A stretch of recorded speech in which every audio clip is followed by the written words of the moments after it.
Hello everyone and welcome to another video related to Agile and Scrum practices.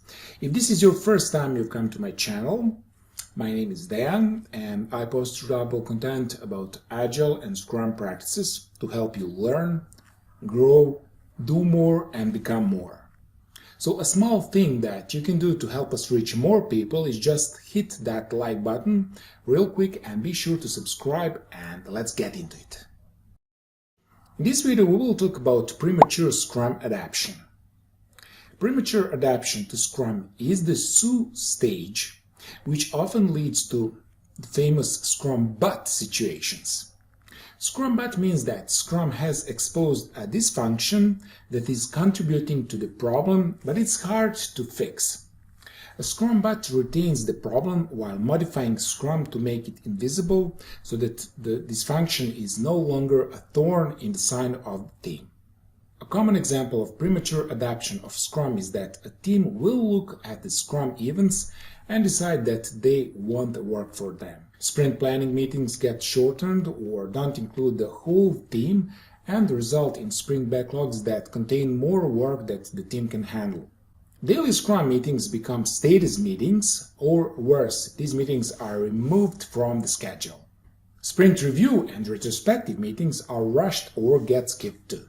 So you might have Scrum events with official names, but they are not following Scrum values. And this is a bad idea, as it will at best result in the team gaining no value from Scrum and at worst result in worse performance as they pretend or the hybrid approach adds unnecessary overhead. Now, the reason why this happens vary from organization to organization, but two factors almost always come into play.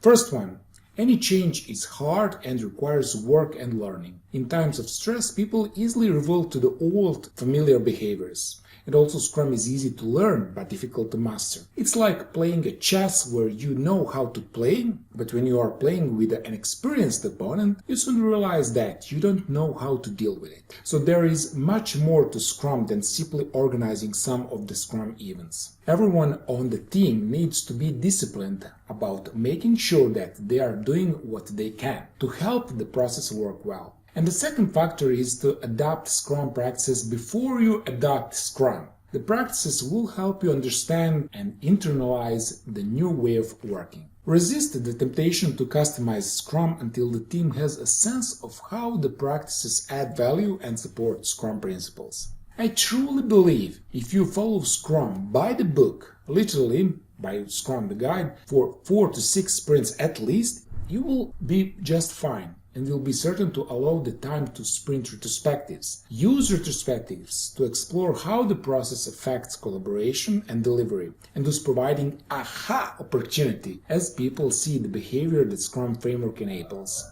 If you truly believe that you understand Scrum values, feel free to adapt out of the box. Since Scrum is a very different way of working that most organizations are used to, most teams need the practice to understand the value of Scrum practices. While not essential to satisfy adoption, having a good baseline to adapt from is best. Thank you for watching. For more information on how to start your Scrum journey, check the first link in the description.